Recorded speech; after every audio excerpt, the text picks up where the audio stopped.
안녕하세요. 법무사법인 기린의 전영기 대표입니다. 전 시간에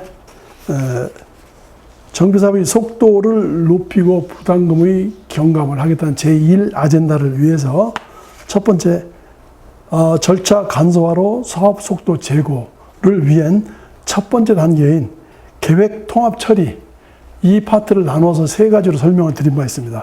먼저 정비 기본 계획과 정비 계획을 동시에 처리하고, 그 다음에 분담금 산정 개선, 그 다음에 사업 시행 계획 및 관리처분 계획을 동시에 수행한다.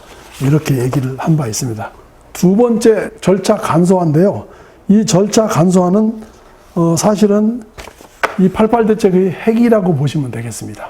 여러분들은 지금 정비사업을, 재건축 사업을 진행하는 분들, 또 앞으로 진행할 분들, 그 다음에 일기 신도시에서 노후계획 도시로 진행하는 사업들의 여러분들, 구성원들은 이 부분을 잘 보셔야 될 겁니다. 물론 시중에서는 여야가 합의가 안 되면은 어렵지 않겠느냐라고 하는데, 실제로 노후계획 도시와 관련된 재건축 사업의 부분은 여야가 그렇게 의견이 많지는 않다는 거 여러분은 잘 아실 겁니다. 그래서 절차 간소화 중에서도 11가지 정도를 보면은 재건축 조합 설립 동의 요건을 완화한다라는 거 하고요.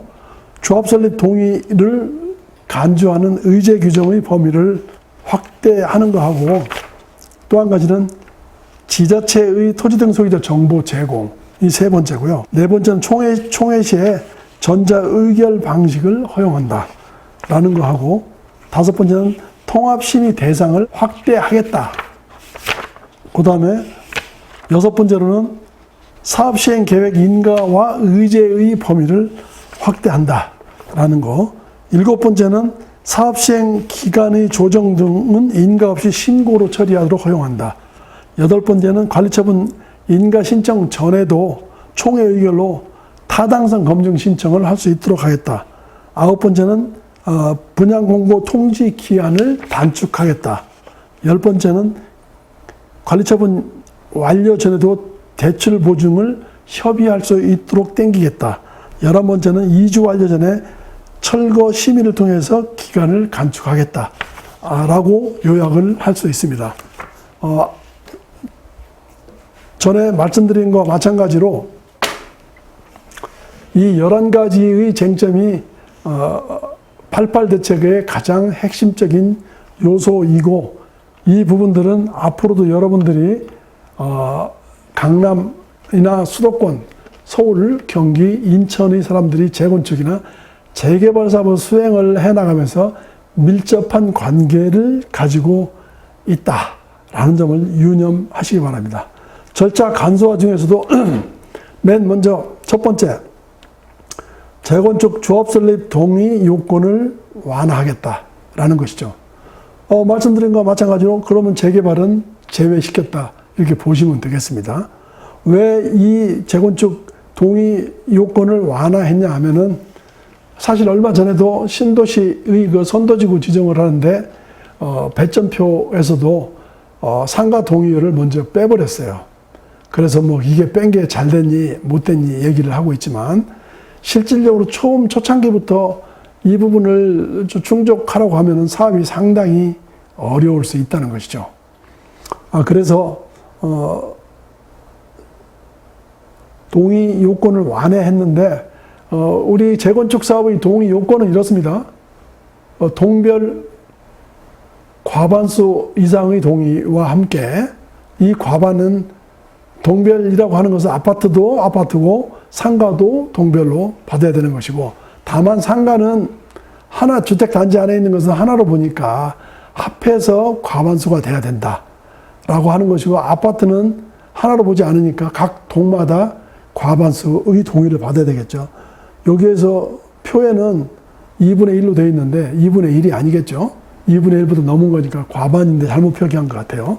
그래서 동별로 과반수 이상의 동의를 받고, 그 대신 여기에는 토지 면적의 부분은 들어가지 않습니다만은, 그 다음에 나머지는 구분 소유자 수의 4분의 3, 토지 면적의 4분의 3 이렇게 받아야 되는데, 전체 구분 소유자의 75에서 75로 낮춘 것은 4분의 3에서 5%를 낮춘 거라고 보시면 되겠죠. 그죠?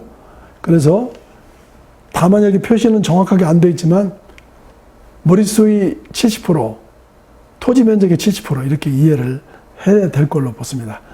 그리고 동별 요건도 아파트의 경우는 과반수를 3분의 1로 했는데 사실 이 아파트의 동별이 가장 문제가 됐던 게 2000년도 초반기에 2010년도쯤이었죠. 서초에서 재건축 조합 설립을 하는데 큰 평형의 사람들이 작은 평형하고 합류하기를 싫어해서 사실 반대가 나와서 사업이 어려워서 재척 소송을 했던 게 사실입니다. 이 이후로 아파트의 동별 동의 요건이 3분의 2에서 과반수로 줄어들었습니다. 그러면서 토지 면적도 없어져 버렸죠. 그런데 이제 재미있는 것은 여기에 붙어 있던 부수적으로 상가들이 이거에 같이 따라갔기 때문에 사실은 상가도 사실은 피를 봤다. 이렇게 보여지게 됩니다. 그런데 이번에도 또 똑같이 동별 과반수를 3분의 1로 줄임에 따라서 여기에는 표시가 안 됐지만 상가의 동의율도 하나의 동으로 봐서 묶고 합해가지고 3분의 1로 동의율을 낮췄다고 보면은 실질적으로 향후에 조합 설립을 하는데 상당히 아파트 쪽이 유리하지 않을까 이렇게 생각이 됩니다. 그래서 상가의 사람들이 오히려 동별 동의 요건을 완화함에 따라서 상가 소유자들이 권리가 많이 어려워졌다 이렇게 보시면 될 것 같습니다. 그리고 분당의 신도시 같은 경우에는 아무래도 이 요건이 적용이 되게 되면은 상당히 많은 도움이 될 걸로 이렇게 보여집니다. 두 번째, 조합설립 동의 의제로 확대를 한다는 것은 무슨 뜻이냐면 여기서 의제라는 것은요, 리걸 픽션이라고 해서 A가 B가 아님에도 불구하고 A를 B로 본다는 것이죠. 그 행정 목적을 달성하기 위해서 A하고 B를 똑같이 보겠다는 것이고 이것은 반증을 통해 뒤집어 엎지 못하기 때문에 이건 그대로 인정이 되는 겁니다. 현재의 우리 도정법 31조를 보시면은요, 추진위원회를 구성을 하는데 동의를 한 사람은 조합설립의 동의로 의제를 해준다. 물론 이제 그 안에 철회를 하게 되면 아니지만은 실질적으로 의제 받으면은 조합설립의 동의로 의제를 해주게 됩니다. 그런데 바뀌는 법에서는 정비계획을 이반을 요청한다든지 정비계획 이반 제안을 한다든지 하는 이 사업 초창기 때 구역지정 되기 전의 동의율도 의제 처리를 해주겠다는 이런 폭넓은 내용을 담고 있습니다.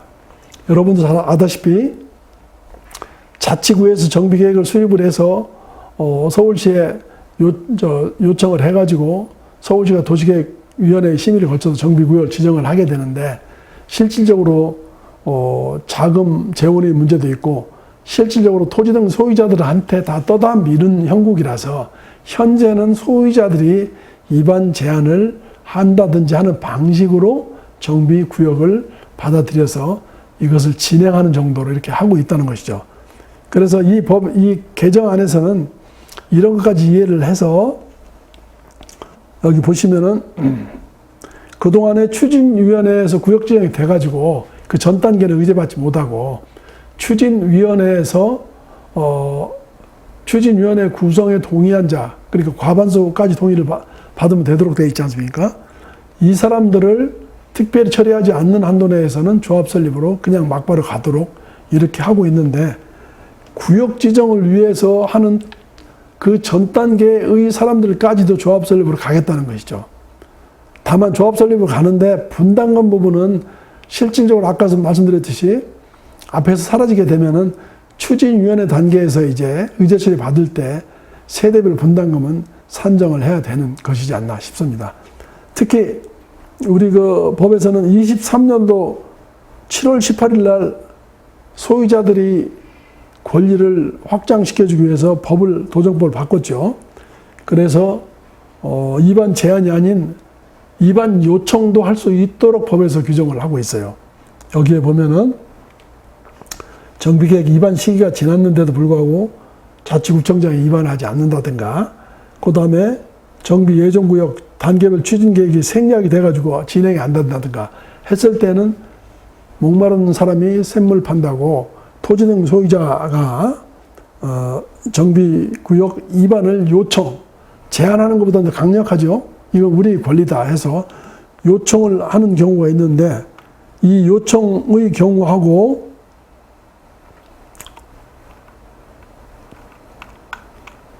요청은 어떻게 하냐면은 서울의 경우는 토지 등 소유자의 30% 이상, 성남의 경우는 50% 이상 이렇게 조례에서 규정을 하고 있어요. 이렇게 초창기에 요청을 한 사람은 조합설립을 동의로 간주하겠다는 것이죠. 또 한 가지는 요청 말고 그다음 위반 제한이 있어요. 위반 제한의 경우에는 이것 역시 근데 대부분 위반 요청하고 위반 제한하고는 좀 사실 성격이 좀 다르긴 해요. 근데 두 가지로 갈래로 갈라지는데, 위반 제한의 경우도 여기는 좀 동의율이 좀 많죠. 여기 보면은 토지 등 소유자의 60%, 토지 면적의 2분의 1. 그 다음에 이렇게 되면 뭐 60% 2분의 1이면은 거의 이걸로 해서 그냥 끝내버리고 바로 조합설립으로 갈 수도 있겠죠. 그죠? 성남의 경우는 좀 서울보다 높죠. 3분의 2, 67.8%, 또 토지 면적의 과반수 이상이 위반 동의한 경우에는 이것들까지 합해가지고 정비 조합 설립으로 의제 처리를 할 수 있도록 하겠다라고 하는 것인데, 이 부분은 법률을 개정하든지 특별법을 통해서 적용을 할 수 있지 않나 이렇게 생각이 됩니다. 그 다음에 세 번째로는 지자체의 토지 등 소유자 정보 제공의 부분입니다. 얼마 전에 제가 성남의 그 분당 시범단지 외에 나머지 그 여러 군데를 몇 군데 설명회를 참여했습니다. 여기에서도 해봤지만은 동의서를 막상 거두려고 하니까 입주자 대표회의하고 관리사무소에서 정보를 토지 등 소유자 동의서를 걷는 주소를 또는 핸드폰 번호를 내놓지 않고 있어요. 물론 우리 도정법에서는 당연히 동동주택관리법하고는 구별을 하고 있죠. 해주라고 하는 규정이 없어요.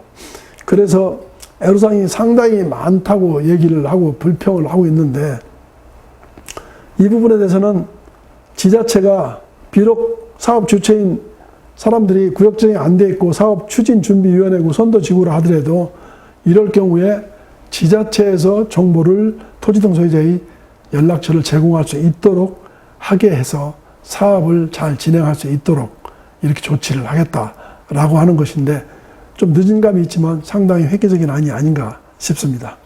그 다음에 네 번째로는 총회 시 전자의결 방식을 허용한다 해서 온라인 총회 투표 뭐 이렇게 되어 있어요.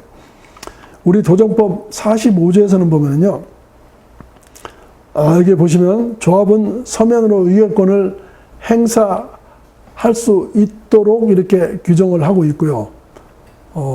여기 8항에 보면은 이런 규정이 있어도 재난이나 이런 경우에 출석이 어렵다고 해서 할 경우는 전자적인 방식으로 할 수 있도록 이렇게 규정을 하고 있습니다. 이거에 대해서는 그러니까 처음부터 서면 의결이 원칙이고 예외적으로 자연재해나 뭐 이런 것, 코로나나 이런 것들로 인해서 했을 경우는 전자적인 의결이 가능하도록 되어 있습니다만은, 부산고법의 가처분 결정에 보면은 지금 말씀드린 대로 5항에서 서면 의결권이 우선이고 그 다음에 자연재해가 있는 것이 예외적인 규정이라서 통상적으로 다 된다고 볼 수는 없다라는 것이 부산고법의 의견입니다. 따라서 전자적인 의결 방식을 개정을 요구하고 있는 것은 이렇게 되어 있어요. 내가 국회의안 정보안의 사이트에 들어가 보니까 이미 24년도 6월 18일 날 권영세 의원이 개정안을 냈는데, 이 법에서 서면 결의를 원칙으로 하되 전자투표도 양자를 겸용할 수 있도록 하겠다는 개정안이 이미 올라와 있고, 88 대책 이전에도 88 대책 이후에 김용호 의원의 안을 보면은 아예 서면 결의안을 폐지하고 전자투표만 인정하겠다고 하는 개정안이 올라와 있어요.